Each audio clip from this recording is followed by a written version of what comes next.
All right, and we are live. Cool. We'll just give you guys a second to let everybody trickle in. But for the YouTube introduction, hi, I'm Pat the Honey Guy. This is my mom, Tracy, the Queen Bee. Yep. And joining her today will be her husband, who's over at the farm and not with us here today, Denis, the head drone. So I'm going to put him up right now and get them in. Today, we're talking about what's sucking the life out of honeybees. So I'll let them lead the conversation and get them in here.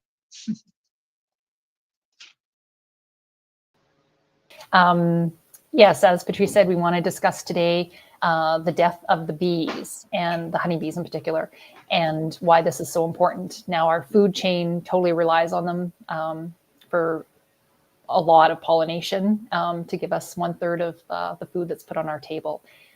So we're going to start with climate as one of the things that Patrice had listed of these topics. Everybody got to kind of put a vote in on what they thought was the main reason, but there's actually quite a few reasons, and we're going to give a little bit more information on that. So to talk about climate, first off, when people see flowers in the summer, they're like, oh yeah, the bees have lots of food source. But when it's actually too hot outside, the bees they fly flower to flower aimlessly. There's no food source. There's no nectar being produced from flowers, because the flower is actually keeping moisture in its plant root system to keep the plant alive when it's a drought or too hot for too many days. So Denis, what is the temperature exactly on that? I've been told that about 27 degrees is when the plants stop flowing nectar, and they keep the water inside the plant in the stem and in the roots recirculating to hold on to that moisture and cool themselves down.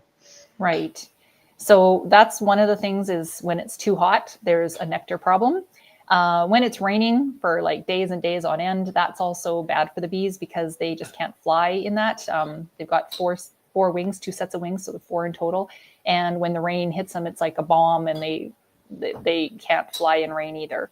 And then when it's too cold, if you have really, really cold days in the winter, that's bad because the bees are working as a cluster to keep the queen, like they work as a cluster to keep everybody warm, and the queen's in there. And so therefore, if it's really, really cold outside, the outside layer of bees is dying. Now, this is natural and it's happening all the time, but when it's too cold, you got to remember the outside ones are dying, and then those ones are dying, and then it's nice when it's careful with explaining that, Patrice or Tracy. Remember, they're not necessarily dying as much as they stay in the hive. They have to keep the eggs at 35 degrees to maintain the health of the pupa and the larva and everything there. So when it gets below about 10 degrees, they stay in the hive absolutely, and might go out for a quick cleansing flight to poop, but that's it. And they won't go very far. And if they land in snow, for example, they die fairly quick because they're a very small body. Yeah, I was going to touch on that. So, I've witnessed, it's a beautiful, warm winter day, and you see the bees outside flying. It's because they have to go outside to poop, like Denis said. Yeah. But as soon as they land on the snow to get like a drink of water off the melting snow, they instantly die. It's like they're dead. So they don't instantly die, but they die really fast. Yeah. So that's so in the summertime, though, they got to keep the hive at 35 degrees for the eggs and the larvae and everything. So you have to keep more bees inside to keep that temperature. Because they're fanning their wings. When it's above 35, they got to fan the wings to bring it down to 35. Yeah, they fan in one direction to heat and the opposite direction to cool the hive all the time. It has to be the ideal. Well, they create an airflow. It's really kind of interesting when you open the hive because you can see channels in the ball, the grouping, the cluster of bees. You can see channels going through where they must be moving the air back and forth, kind of thing. Right. Yeah. So this other thing too, when it's warm in the winter, don't the bees, they're more active inside the hive, and they kind of sometimes move away from their food source, the frames of them that we've left them. Because the cluster will work as a group. And they'll start in one spot, and then over the winter, when they get the nice warm days, they'll move up to the next spot, and then over, and then down in the middle, and wherever the honey is. So they keep the honey in the middle. But when the queen starts laying, they've got to keep the cluster of eggs alive at 35 degrees.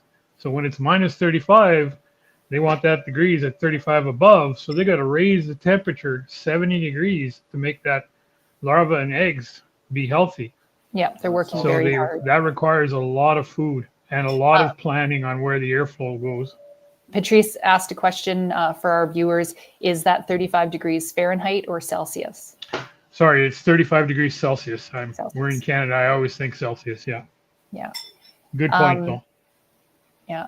Another thing is with forest fires, which we've been having in the northern country this summer. This past summer was an okay year, actually, but 3 years prior to that, we were getting smoke from Alberta, but as well as BC fires. And when it's too smoky, the bees are lethargic. Is that what happens with them? Not so much lethargic as much as they just don't fly as much.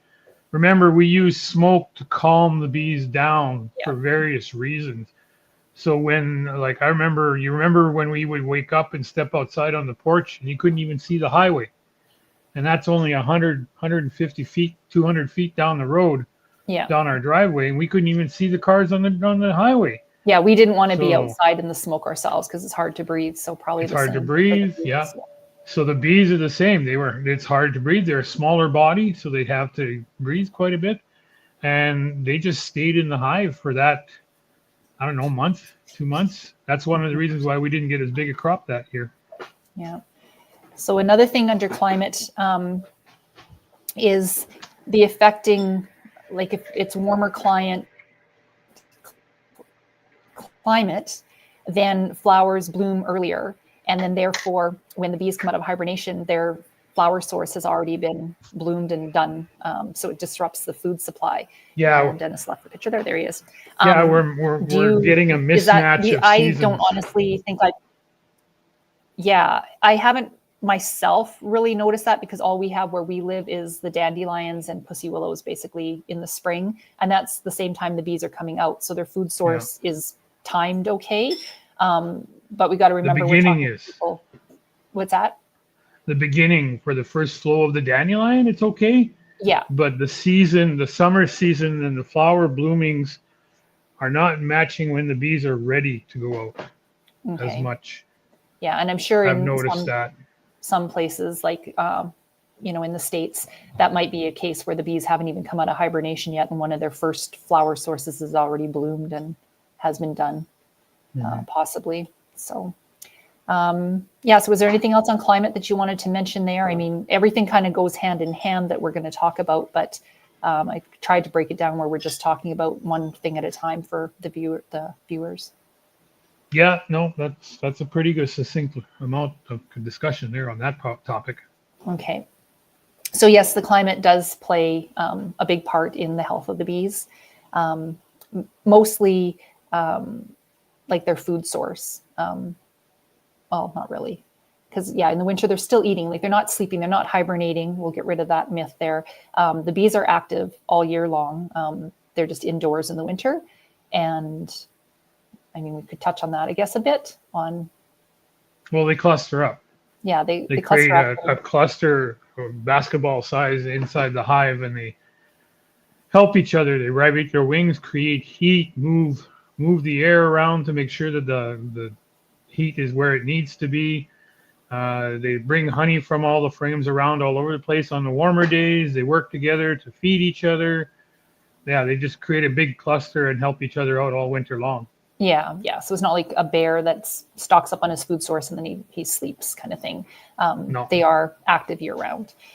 Another thing was the pesticides and herbicides. So again, Dennis is the one that's the actual beekeeper. I'm just, I came to visit Patrice and he's like, hey, guess what? You're doing a live thing. So I was like, oh, great. So I got a hold of my husband. You've been learning. You've been learning. You've been doing good learning. I have. I'm allergic to bees and I have an EpiPen. So my husband doesn't want me out in the bee yard as much as I used to be. So it's really hard to keep up with. It's kind of using my memory on stuff. I'm not out there as often as I used to be to know what all's going on. I'm more in the shop. So yeah. You're not quite allergic, but you're developing an allergy in that direction. Yeah. So we want to minimize the exposure as much as we can. Yeah, minimize the risk. So so anyway, with that about exposure to pesticides, now pesticides do affect the soil nutrients, which of course affects the plants. It affects the toxicity of the plants. which again affects the flowering of the plants. And overall, it weakens the bees' health, which makes them more vulnerable to diseases. So one of the big things out there is colony collapse. And it was a big, we don't know why, but we're just going to label it as colony collapse. And for years and years, it was a mystery, and it was, colony collapse. Well, beekeepers such as ourselves kind of had a pretty big idea of where this colony collapse was going. We have a lot of opinions. Yeah, well, opinions. But then they came out and said, colony collapse actually is, dementia. And no, I don't think anybody's ever said that, Tracy. Oh, there was an article, and there's one chemicals. Yeah, and it's what they're talking about is the neonicotinoids. Yeah, they use it on corn and stuff like that, and they're finding out that it causes dementia in the insects. Yeah, and that's part of the problem with the bees. They think is part of this is the bees go, I don't know which colony to which is my beehive to fly home to. They can't even find their way home. Yeah. Yeah. So and then the correlation in the article that I had seen way back then, I might have misread it and stuff, but your correlation with your human dementia is on the rise, and so is the bees. So I mean, the bee is just way smaller than us, and it's indicating and showing us putting poisons in your environment and in your system, in your food, is not a good thing. So So is there anything else you want to talk about the pesticide part of it? The pesticide part is all over the place. And I think we're going to find eventually, when we finally figure out how to solve all this, right now, the big news is there's a lot of very dead hives getting ready to go. Well, they're not getting ready anymore. They're all dead in the almond pollination. And there's going to be a lot of problems, a lot of dead. There are beekeepers down in the US that are looking at 100% hive loss and stuff like that. So it's just atrocious what's happening right now. And it was similar to what happened when the colony collapse disorder occurred, when everybody got shocked with that one. So, I mean, I'm a big believer that we are seeing a problem with all the herbicides, pesticides, everything, even the stuff you guys use in the gardens. We have to start being a lot more aware and a lot more careful about.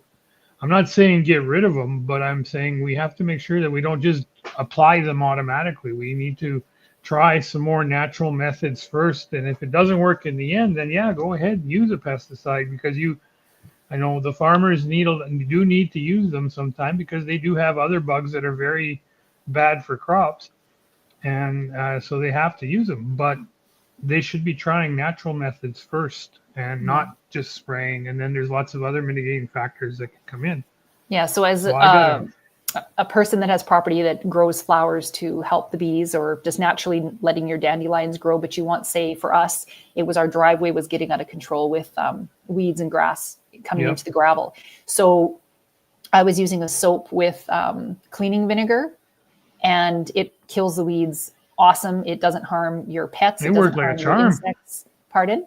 It worked like a charm. I was really shocked. Yeah. I just have way too big of a driveway, so I'm going to break it up in stages, but hopefully I get ahead of it. And But we're not using pesticides or herbicides or anything like that to control the weeds anymore. Yeah. So the herbicide is to control the weeds. Pesticide is to control bugs, insects. So when it's controlling the weeds, it's actually, weeds have flowers, and that's a source for the bees also. So it's destroying part of their food source. And when Dennis mentioned, the dandelions, that's their first spring food for us. Everybody thinks of them as a pest, a weed in their front lawn because it's not green. Well, actually, the dandelions actually are very healthy, but because we don't like them, we try to get rid of them all the time, and we should really be letting them grow. And that's a whole different story of every single part of a dandelion plant is edible for the human, the flowers, the stem, the root. You can do lots with it. And it's really, really good for you. But Dennis had touched on the almond industry. So bees, when almonds are concerned, their only pollinator, if I'm not mistaken, is the honeybee. 100% is the honeybee to pollinate almonds. Then there's some other fruits and vegetables where it's 90% is the honeybee as a pollinator, and there's other insects that help. But I thought the almonds were we would lose the almonds completely if we lost the honeybee. The whole almond industry is heavily leaning on honeybees.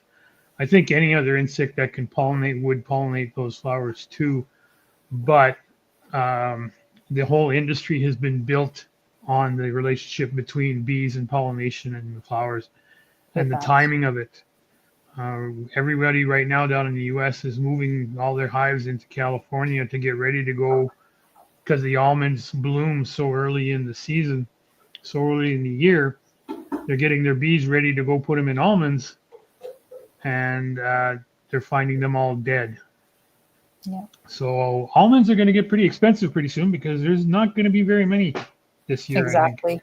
And that's how our world is. The price goes up when the food has got a shortage of it to supply to everybody, supply and demand. If this keeps up, food is going to get very expensive all across the board from natural causes, because you can't pollinate tomatoes, you can't pollinate strawberries, you can't pollinate almonds, and bees are a major relationship for all those industries. Yeah. And I know you used the word natural cause, but some of the things like the climate is natural, the flora we'll go into that in a minute. But pesticides and herbicides aren't natural. That's man-made, and maybe man just needs to take a break and it's man concentrated. Yeah. It is. A lot of those are actually from the wild. Neonicotinoids are based apparently off of something that plants actually do make themselves to help control bugs that try to eat them and stuff like that. It's just we've taken them and concentrated them and put them into big barrels and spray it all over the place. Yeah. Somehow. Yeah. So we'll move on to the next one, which would be like your habitat destruction. Now that's two-part. Just quickly, we'll talk about rural, because that's just, in a nutshell, that's what it is when land is being removed for rural uses, larger and larger city centers and towns and whatnot. That's obviously decreasing the floral. You're getting rid of all the green space for concrete. And then, we put in some flower beds and whatever in our communities, but that's just not the same as what the natural environment was for the bees. The second part of that is when it's more and more natural space for the bees being taken away for farmland. Now you might think, but they're planting something that the bees can have a floral source for. Well, when there's more farmland, that's a decrease in the natural flowers, which is what I basically was telling you. But when they plant like flax and peas and some of those crops, they might have like some pretty flowers for a short period of time, but there's actually a very, very little amount of nectar coming off of some of those crops. Is that correct, Dennis? I don't think peas give off nectar at all. Yeah. I've noticed that peas have been moving in, and a lot of farmers are moving peas into their rotation with their plants. And I think we get a little bit of pollen off of them, but not very much. Yeah. And I don't think there's any nectar coming off of pea flowers at all. I'd have to research that one. Right. But my experience is when a field is full of peas, I move my hives. There's no honey there. Yeah. Then the other thing is like canola. So yes, there are lots of canola crops, and we're from Alberta, and so there's a lot of canola. Now, as beekeepers though, and for the bees themselves, canola crystallizes, and that's when honey naturally just hardens, but it does it in the summer in the frame. So the bees are wasting 2 weeks. Yeah, so the bees are wasting energy to melt the honey so that they can suck it up with their straw-like tongue. But when we try to extract it, it all stays in the frames. Like not much canola honey actually flows in the extractor. We have to extract it within 2 weeks of the bees harvesting it for us to be able to get it out of the frames. Yeah, so that's a crop that's not ideal for us. It is a food source for the bees, but it's, again, not ideal for them either, because they're wasting energy and time to heat it, to melt it so they can drink it. So there's that. And then with farming, again, like we mentioned a few crops. So that's one of the problems too, is it's large scale crops of the same crop. So as a beekeeper, you need to pick up your hives. You can't just leave them in one spot for the whole summer. You got to be moving them so that they got this food source. And then when that food source stops blooming, move them to another field somewhere else that's got another food source. If you're at the commercial level of beekeeping, then yeah, you're moving them because of that. Yeah. If you have just like we keep 10 in the backyard and they're fine staying there all the time because there's lots of ditch flowers all over the place. And, I should have mentioned, like I was meaning more commercial. For us, we've got lots of wildflowers and we've got canola crops and alsite clover, different stuff around us that the bees have a source. So the commercial honey, the commercial honey hives that we have, I move them as the season progresses. The ones in the backyard that we play with, those ones can get enough honey all over the place. Yeah. So again, if the beekeeper isn't moving hives, then there's a food shortage, obviously, for the bees. Possibly. And then when there's not a diversity, that's also giving them not a variety of nutrients. They're getting like the same food source, so it affects the bees' health there too. Nutritional deficiency. I think that could be it on that topic of the flora and the habitat change or destruction of habitats. That's a good cover. Okay. That's good. Okay. And then lastly, which Dennis would know more about than myself, because I don't know all these big terms, like even the straw-like tongue of the bee. I think it's a proboscis. Proboscis. Is that right? Yeah. So proboscis. So even if I did know the terms, my husband's French, I'm English, and I don't even try to say French words because I can't even say English words, so I just won't try. So I'll leave big words up to him. But there are natural diseases that the honeybee gets. One, the pesticide does weaken their immune system so that they're more vulnerable to disease. And then the mite. That's I think that's the biggest thing about the pesticides is it weakens the bees so that the diseases that the bees naturally have are more virulent. Yeah. And therefore kill the bees more quickly, have more easier access.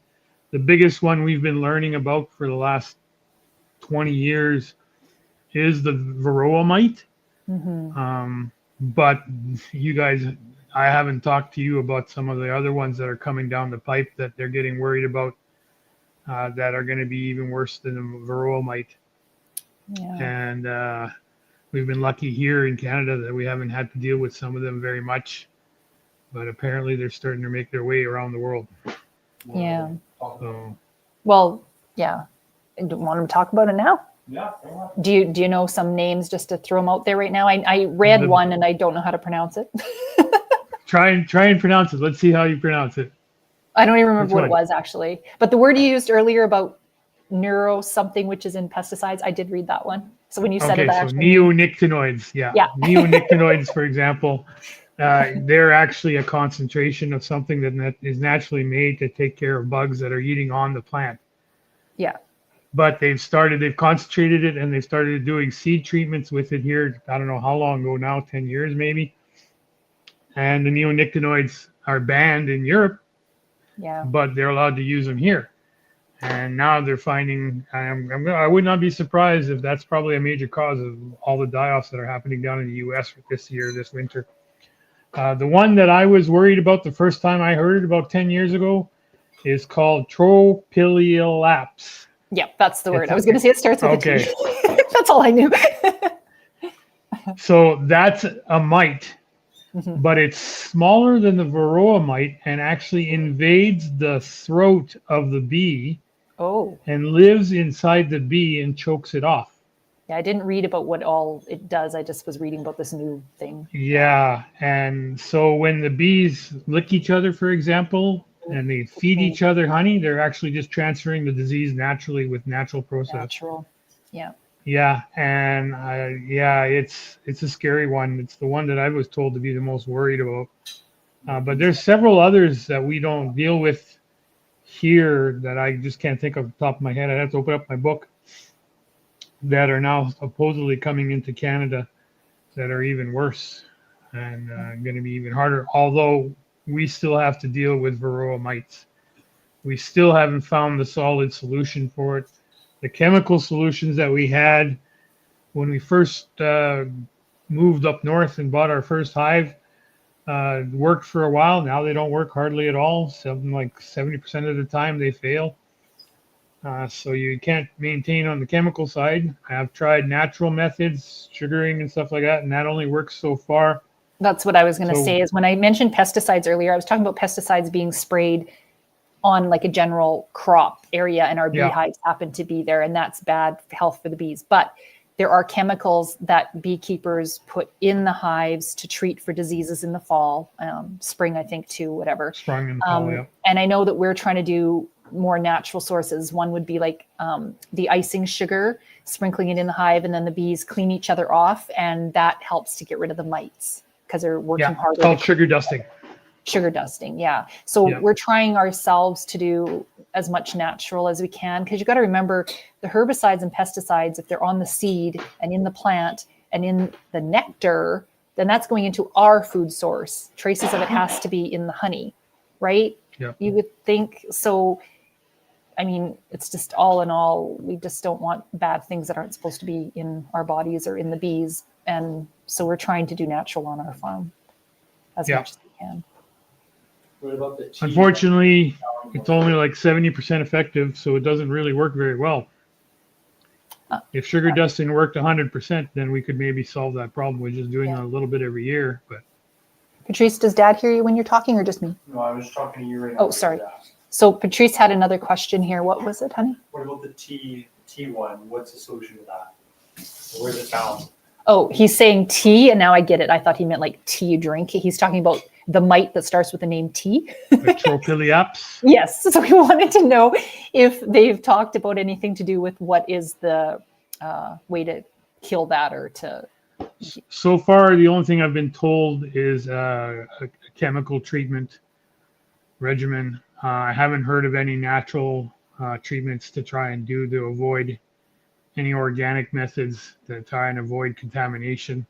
Yeah, again, it would be. But we don't have to deal with it just yet. It's starting to show up, but we are finding they're finding that our source of bees. So the bees, we buy bees sometimes from New Zealand, sometimes from Australia. We buy queens from Hawaii, and they're starting to find them in those areas, which means it's only a matter of time when they're going to end up in our packages coming up here. Which is why we're trying to get away from packaging, from buying packages, which is one of the reasons why I'm trying to do that. Is to avoid that, like, if you're getting the packages, it's coming in the packages, but a lot of people would think, oh, it's coming up from the U.S. coming north, but it is also just in the packaging, just like for instance with COVID, when airplanes were landing, right? To spread. It's the same thing with bees because of where we get the bees. Yeah, that's what they thought with the mites, is they could close the border and avoid mites coming to Canada. There was never a solution. It was just a temporary fix to try and slow the mites down from getting into Canada, because the mites, they don't know where the country borders are. They just land on a bee, and if that bee goes to a flower across the border from the U.S. and then transfers over to another bee, then that bee goes to its hive in the U.S. in Canada, then that was a natural way of going. And then, of course, we were bringing packages in at that time, and 1986 was the last year. So, they would come from the U.S., come from California, and they were bringing the mites in then. So they thought, oh, we'll close the border, we'll stop bringing the packages. And some people thought that was going to be the final solution and it was going to work and we were going to avoid the mites coming into Canada. No, it just slowed it down. The people who had knowledge of it realized that it was only going to slow it down, and it only slowed it down for about a decade. Yeah, because then you're just getting your bees from Hawaii and New Zealand and other parts of the world where a bee naturally wouldn't have flown, like from the States to Canada. Right. There's just an invisible border for the bee where you might have some Canadian bees and taking flowers. Animals, insects, they don't know where the borders are on the map, and they don't care about the borders whatsoever. They just want to survive within their environment that they work in. Yeah, but now you've brought disease from New Zealand and Hawaii and other countries even further away that you wouldn't have brought. Well, Hawaii's part of the States, but you know what I mean? That's where bees were being reared for our packages. So and why we need packages is because you just can't keep bees alive. Well, see, that's the thing. Everybody sits there and says, well, why can't we sustain within Canada our own package industry? The problem is in Canada, when the queens are finally mated, it's not till the end of May, middle of June, and later on. And when we get queens in packages in the spring, we get them mid-April, beginning of April, and into March. And then they build up. And you got to remember, it takes time to build up the population, because once the queen starts laying on day one, she's not laying 2,000 eggs on day one. No. She's laying a few and then letting them grow a little bit. And then the next day, a few. And it takes 21 days to get a bee live, adult bee, worker bee live out of an egg. So it's a 21-day cycle. And if the queen is only laying a few eggs a day, she's ramping up so that in the summertime, she might be laying 2,000 eggs a day. But in April 1, she's only laying a few eggs a day. And the cluster has to be big enough and good enough to keep those eggs warm at 35 degrees. So she can't lay 100,000 eggs over a couple of days, and they won't stay at 35 degrees because the bees will not have enough energy to actually keep them warm. Yeah. So when we start putting queens in April, that means they're ready to start producing honey in June 15th or later. Yeah, so that we in Canada get a crop, because if so not, yeah. So what we have to do if we want to have a sustained package industry and a sustained industry within our own borders, within Alberta, within Canada, period, we would have to have whatever bees were packaged this year would have to be producers for next year, because they would maybe produce a little bit in this year. Because if, let's say, you got your package on June 1, probably more like June 15th, when they would have enough to split off a hive. There's a reason why we split in June, remember, dear? That's when the hive population is high enough that we can actually know that they're going to survive a cold night. Yeah, and to remember the part that we took apart with a new queen. Yeah, remember when we put... queen, not a virgin queen, Yeah, remember when we put in 100 queens that one night on June 30th? Yeah. And we woke up July 1 with 6 inches of snow on the ground. Yeah, that didn't work that year. No. We got 7 out of 100 survived. Yeah. So we spent all that money and time and effort and built all that stuff just to have 7 out of 100 survive.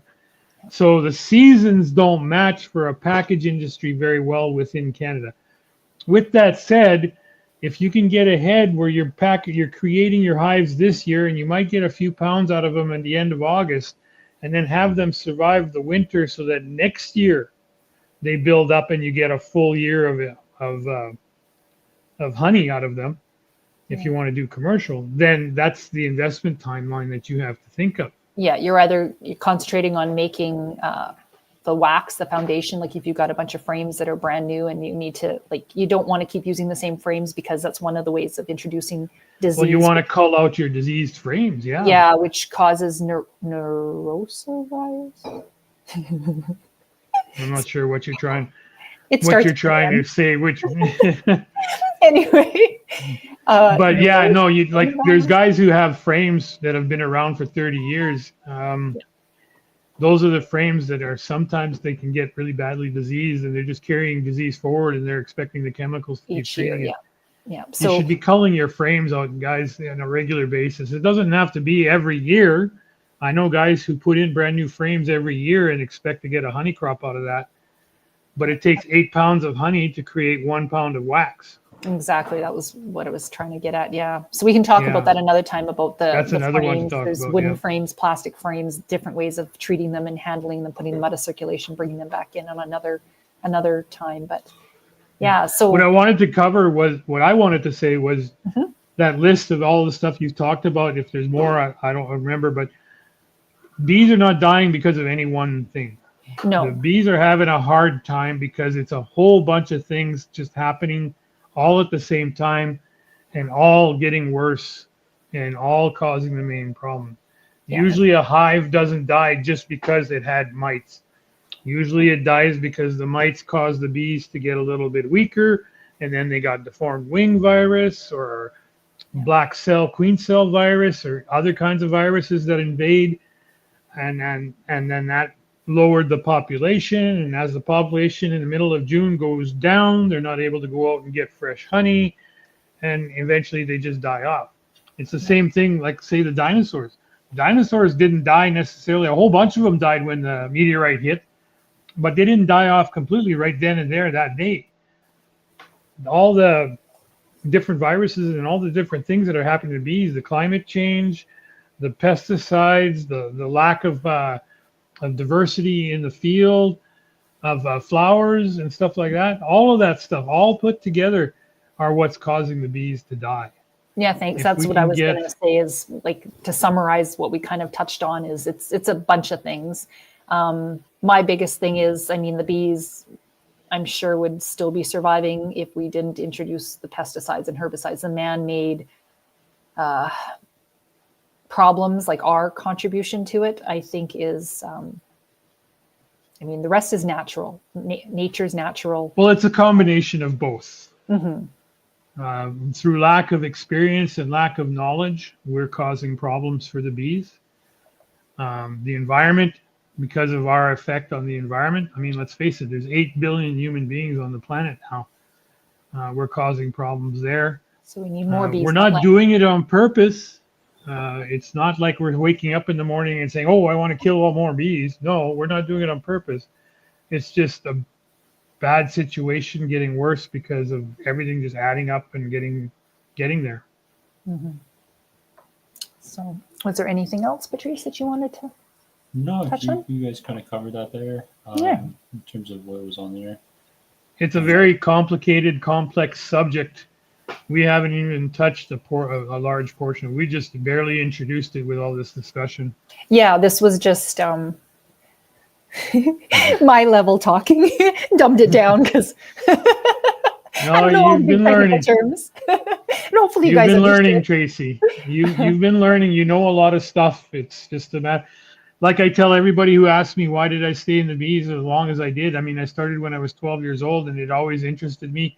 And to this day, I started when I was 12. I'm above 50.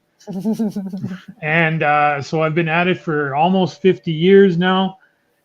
And I can't remember a day of beekeeping where I didn't learn something new. Mm-hmm. And that's the beauty. Opening the hive, there's always something new to see. That's the beauty of why I love beekeeping, because it's challenging every day. Not super hard challenging necessarily, but it's new every day. Yeah, we were talking about new things. Sorry, this is part of it that I never touched on is like when we're talking about pesticides for intruders and stuff. Also, when the weather changes and stuff, you have like a higher increase of other insects, such as this past year was the wasps. So wasps are an invasive bee to the honeybee because they're actually a carnivore, and they bite the head off the bee, and it's nasty, and that also affects your. Well, some of the hornets do. The wasps are more of competitive because they go into the hive to steal the honey. To steal the honey, yeah. Sorry, I got those. They will eat the bee if they find a dead bee. They will eat it. Mm-hmm. But and this year, remember all the wasps we had around the farm this year? It was crazy. It was they were everywhere. Yeah. I mean, we always have lots around because we have the boxes stored in the back shed and everything. So the wasps get fed on a regular basis. So they're very healthy in that way. Mm-hmm. But I don't remember a year. I must have gotten at least 20 or 30 calls of people saying to come take care of wasps at their place, under the deck, in the trees, under the eaves. Yeah, we don't only as part of our business go and get like a swarm of bees that, if a beekeeper wasn't putting enough apartment buildings on as the family grows bigger, is kind of one way of thinking it. It gets to be a higher apartment building. If they're not doing that fast enough, then bees will swarm, and that could be another topic altogether we could talk about on how that happens. But sometimes people will call up and say, hey, I've got the swarm of bees in my tree or whatever. So we go and we get them, and hopefully we get the queen also, because without the queen, they'll just kind of, Never leave without the queen. Yeah. And sometimes it's hard to do. But lately it was the last few years, it's been a lot of, can you deal with these wasps, these hornets, these other bee family relatives that are a little bit more of a nuisance than having call up in your flower bed. What are some natural They call up and say, come save some bees. And I go there and I find out it's a wasp nest. Yeah.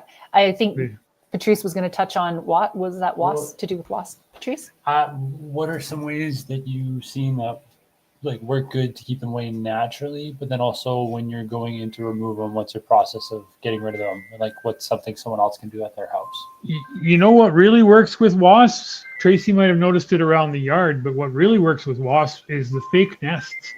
Mm-hmm. Wasps are very territorial, so every spring I always try new ways to trick them into thinking that there are other wasps nearby. And yeah, if you go to any one of the stores, Canadian Tire, Home Hardware, anywhere where they have those little paper fake wasp nests, grab 3 or 4 of those for your backyard, or a dozen or more for an acreage. The wasps will stay away. They're very territorial. So if they fly in and they see a nest that's not their nest, they'll go the opposite way. Yeah. And they'll keep on going.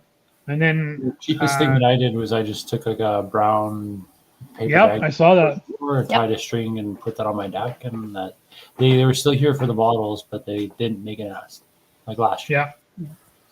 I noticed that. I was going to try some paper bags myself this summer just to see how well they work, because it looked like it worked really well in your backyard. What about removal? So when you're removing them, how do we do that? Removal is, very tricky. Usually what I try to do, usually what I try to do is wrap a plastic bag around the wasp nest, close it off, and then take the wasp nest down, so that as they come out to attack, I've got them all in that bag, and then I take that and I throw it in a freezer or something like that, so they freeze to death, and then they're gone. You can burn it if you really want. I like the freeze to death method even the most, because then I can take the wasp nests apart and actually take a look. I've got a really cool video of we use it for show and tell on the farm. Where it shows how the baby larvae of the wasp, they sit there, and on the side of their cell, they go like this with their 2 mandibles, saying, "Hey, I'm hungry, come feed me. Hey, I'm hungry, come feed me." That's how they tell the queen and the other worker bees to come and feed them. We also lend out our bee suits for people in the area that need to get rid of wasp nests, really big ones, and we're just not available because of the timing of when they asked us to help them out. So we give them all the instructions on how to, and then we lend them the gloves and the bee suit and the veil, so that if they're scared also, or just want to protect themselves, you don't have to be scared, but just to protect yourself, you suit up. And I've also used, there's a spray, I can't remember the name of it, but it foams up and it kills bugs. And I used that from about 20 feet away. The wasp nest was up in the peak of a eaves trough, and I sprayed from 20 feet away, and it did a line there, and it works. Works like I remember at Theo and Jamie's last year, we sprayed at the ground now so much. I just can't think of the name of the spray right now. And that's another way to do it. Unfortunately, though, you got wasps are like bees. They have foragers out there. So when they come back and they see the hive dead, they'll go and make a new one close by. Yeah. Another one is wasps live in the ground too, right? Or a version of them. So when you find, like, sometimes it's at the entrance of a door, let's say, is one of the situations where it was right at the doorway and there was a crack in the foundation. So we found where they were coming out of. And so we sprayed Raid or sealed them in. Yeah. And then we sealed them in with foam, insulation spray, wasn't it? Yeah. That hardened crust, so that they had no way of getting back out of the hive. And so hopefully that would have, and I think it did. I don't think those people call us back at all. No, it worked like a charm. We used 2 cans of Raid, and I don't remember how much foam, but it worked like a charm. Yeah, and I know the foam dries up and it makes a mess, but you can just chisel it off afterwards. And well, I talked to the guy, I don't know, 6 months later, and he said, I just cleaned up the foam, painted it, and we were good. Yep, good to go. So hopefully that deters them. So anyways, was there anything else then that you guys wanted to chat at, or we're just going to say goodbye for today? Don't see any questions. Okay. Dad, could you talk to how much does it cost to run one beehive? Like, what is the cost all in for one person to want to do one beehive? I just want to talk a little bit to the beginners. Okay, so what I would budget would be anywhere between $3,000 and $5,000, depending on just how fancy and whether you go buy nothing but new. if you buy nothing but brand new and you buy some of the top end equipment and suits and stuff like that, it can tend to be quite a bit. But once you're in that 3,000 to 5,000 investment range, you probably have just about everything you need. You won't have to buy anything else. That would be for one hive. Just one box. Some of that's, one hive. Some of that stuff is good for years and years and years. Like you can use the hive. As you know, we use the same boxes. You use the same frames for years and years and years. We call our frames one frame out of every hive for every 10 years. So we're getting a replacement. We have 10 frames per box. So we replace one frame per box every year. But you can go a little bit longer if you want. I use 10 just because it matched 10 frames in the hive. The extractor, you don't have to buy it again. Once you buy it the first time, you can keep it. If you want to just do one hive, a hand crank extractor, 4-frame, 2-frame. That's what I was going to ask. That you're talking about the extractor, like the small size being part of that $5,000. Okay. I'm saying everything to get the honey out. Yeah. Yeah, and I said one hive. Now, correct me on this. One colony, but it can be several boxes high. Yeah, remember we call that one hive. Yeah, I like the analogy you used where it was the apartment. That's starting. It's one box is your brood box, and then you'd have your supers, which are honey boxes above that, which could go how many high?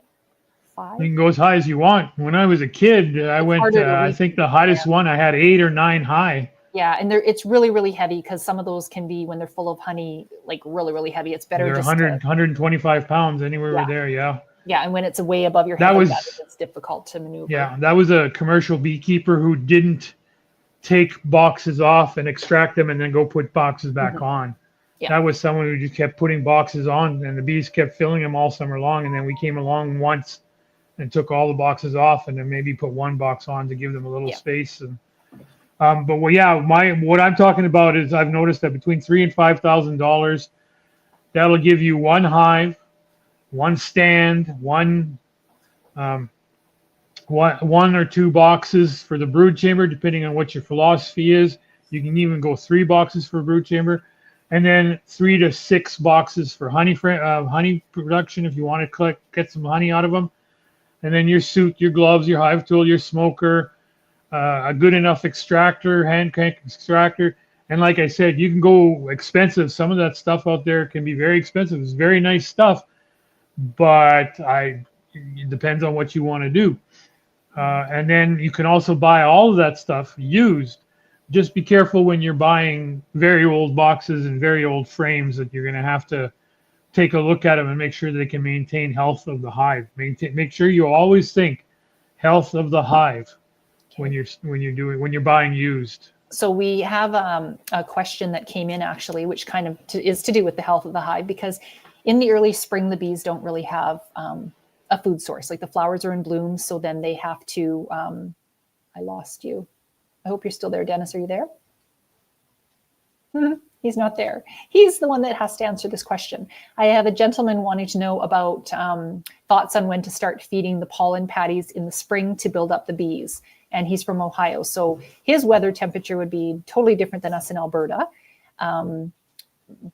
But I need my husband for this. I don't know exactly when. I know as soon as... Oh, can you hear me? I'm back. I had a bit of a technical issue. Okay, so did you hear what I was saying though during that? No, what was the question? Okay, I have a gentleman wanting to know what time in the spring. He's from Ohio, so I was saying it would be different than us in Alberta. But he wants to know when to start feeding the pollen patties. And I was kind of touching on, you were saying it's about the health of the bees, like for your equipment and stuff when you get it. Yeah. And that's one of them, is to feed them, to give them food in the spring. So do you want to? So it depends on your philosophy. I'm more of a believer of give them the pollen patty and make sure they have one with them all year round. In the past, I have done one or two pollen patties in the fall, and then I don't feed them until the spring. Mm-hmm. So in the spring, when you do your first inspection, the next visit after that would be when I would put the pollen patties in. Yeah, that's what I was going to. I was like, oh, I hope my husband comes back. But that's what I was going to say is I know we open them up to check on their health. And we sometimes, a weaker hive will combine at that time with another one. But then when we go back the next time is when we give them their pollen in the top, their pollen patties that go on top. And we have also given them the sugar. I don't sugar even know patties. It was something new we were trying. Sugar water. Because sugar water is usually what we have been giving them, but we did this kind of fondant icing sugar kind of thing in there it's to give them extra food in the spring. But I mean, they really didn't need it because we give them lots of honey frames, so they still had quite a honey source, but it was the pollen that they needed help with. The thing about pollen is that's the main food, or one of the main foods for the brood. Mm-hmm. So there are some people who think that if you feed them a pollen patty and they keep feeding them pollen patties, it's going to force the hive to brood up. And I have seen that where the queen lays more eggs and gets more brood. So you don't want that to necessarily happen. But you've got to remember the bees are pretty resilient. They take care of themselves pretty good. So I've found that if I keep a pollen patty on the hive at all times, and then they get they'll go to the natural pollen they get from flowers first. Yeah. But if I have a pollen patty in there, then I know that my brood is being fed very well, because the bees will take care of themselves. They're very resilient, very self-reliant. We're just there to help them along and steal the honey, right? Yeah. So it depends on your philosophy. If you want to feed them a pollen patty, like what I would do is if I was getting a package this spring, for example, because it would be a brand new hive with no floral source, because we would be putting in roughly about the beginning of April, I would put a pollen patty on top of that hive to make sure that they have an anafondant patty or some kind of sugar water feeder in the hive, so that they have more than enough food and more than enough pollen to start that hive. Mm-hmm. And then when the flowers finally bloom in May, so like April showers, May flowers, we get a nice dandelion bloom that we allow to grow in the beginning of May, in middle of May. By then, I might have fed them a little bit more sugar water once, but the pollen patty will still be there and they'll be taking it in. And so that's how I would start a box this year. Mm-hmm. If I was to be putting a box into winter that had gone through the summer, I would put one last pollen patty on them on my last visit into the hive, my last check before winter. Then I would put a pollen patty on and a fondant patty on, so that they have an emergency food supply over the winter. Mm-hmm. But we're a little bit different of a climate than Ohio. We go through 6 months of winter. By the end of September, there is nothing left alive to eat. We might get a little bit of heat, and they might get a little bit of something to grow, but there is not enough food out there. And then so that means that October, November, December, January, February, and March are zero food, zero pollen. Stay in the hive, eat it all up, keep it warm. Yeah. And so we were actually sending our bees, this is what we talked about earlier about pesticides. We were sending our bees to BC so that they could get out earlier and be active and get a food source earlier. We did. And then that backfired on us because of the amount of pesticides being sprayed. It was actually our bees would come back and they used to be healthy. And then they were coming back. I actually found out, did I ever tell you what happened with that, Tracy? I actually found out from one of my cousins what happened. Oh? The bees that went down that winter to go were accessing water from, like a pig barn ponds. Yeah. And they got some kind of gut microbe that got into them, which caused them the same signs as what European foul brood would do, which is that they have diarrhea. Diarrhea, yeah. And that's so they're pooping all over the place constantly, and so it weakens them, and then they died. So that's what happened that year. I found that out here just recently. Okay. Yeah. So like Ohio, I don't know exactly what the climate is there, especially this year now with all the cold that's going on right now, all the way down through to Florida in the U.S. But we get 6 months of winter. So I'd like to make sure that they have enough pollen and sugar water in their feed, in their hive, so that even though we're at 6 months of winter, come April when the weather starts getting nice, and because we do have that March winter spell, come April when the weather starts to improve, they start getting chances to even fly a little bit, they still have food in their hive. When I do my first check, I make sure to always have a pollen patty and some sugar feed to put on there so that they can actually survive and keep on going. Okay, I just briefly touched on BC, but I had another question come in about why we sent them to BC. So in Alberta, our food source in the spring, as Dennis was saying, we can't start feeding them, like they don't really come out until March, April. There's a No, April, not May even March. is their food source. Yeah, April 15th is best. Yeah, in BC, you can send them there in February, and they were getting like March, April food source. So they would go there, do a pollination contract. That's how we had blueberry nectar honey, is they went to a blueberry farm. Then we were able to get the bees back, take out those frames, extract it, call it blueberry nectar honey, a specialized honey. And then the bees started eating off the natural Alberta clover, alfalfa source. And then that way, then we could call it that honey. That's why we did it. Blend of honey, we just call it wildflower because it's a mixture of wherever their source is. But just to touch on that guy's thing about pollen patties, and you're talking about like a food source of sugar water. When people first get bees, they think they can just put a bunch of empty frames with no foundation built out in there. Yeah. I can touch on that a bit because that wasn't brought in as a question, but I really think we should educate people on that because we've had some people in the past that we've worked with locally that just didn't think of that. A lot of people think that if you put bees in a hive, they'll just find honey and make it work. What you've got to understand is if you put nothing but foundation frames in a hive, they have to find nectar, make it into honey, and then they have to eat that honey to make wax. To convert it to wax. So remember earlier in this video, we said 8 pounds of honey to 1 pound of wax. Yeah.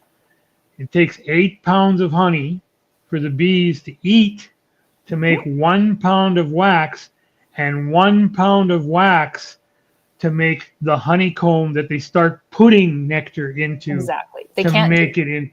Bees just can't go out, get their nectar source, bring it back in, and have nowhere to put it. They got to build the foundation on those frames first. That's what the word is the wax. We've had a lot of people that we've helped get hives who we unfortunately didn't educate them about that, didn't think of it. They never asked.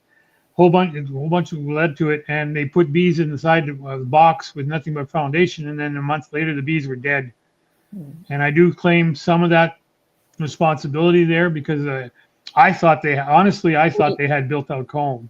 Yeah, it's kind of hard to be a teacher when you just assume that the student or the new person learning knows like everything that you already know. So it's hard to sometimes get it all out. Well, and people don't. Yeah.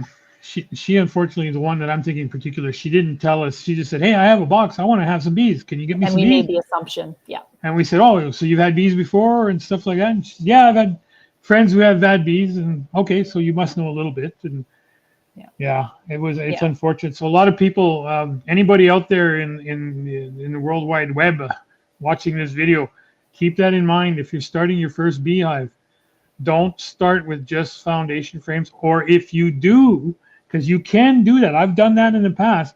Yeah. You can start with foundation frames. Just make sure you're feeding them. Feed them some sugar water. In the spring, it's 1:1, and 1 pound of sugar to 1 pound of water, and feed them that until you see the frame starting to develop out, and keep feeding them until they stop taking that sugar water, and give them pollen patty because they got to have a pollen source somewhere to help feed them, and then they're not having to go and get it, and they can spend time sitting there just making the wax and then molding it into the different cells. That's a big one to actually, but it's a great way if you start a brand new hive and you do the feeding and you do the foundation frames, you get brand new frames that are in very good condition. Good shape, yeah. Nice white wax, and the queen likes to lay in it. And, as we discovered though, we had almost a fluorescent yellow wax, which was brand new, fresh. And we were like, what? And I guess just like bee pollen has a different color from the different source, nectar has a different color from the different source, so does the wax. So it's not always a beautiful white. Sometimes it can be funky colors. And well, remember the yellow from the dandelion? Yeah. That last was so year? Cool. Yeah. Mm-hmm. Yeah, the wax came out kind of yellow. It was like almost like a fluorescent glowy yellow. It was awesome. Yeah. Yeah. So, because we get questions asked all the time about why our wax on the table is different colors, and we'll go into a different candle making thing another time to explain that better.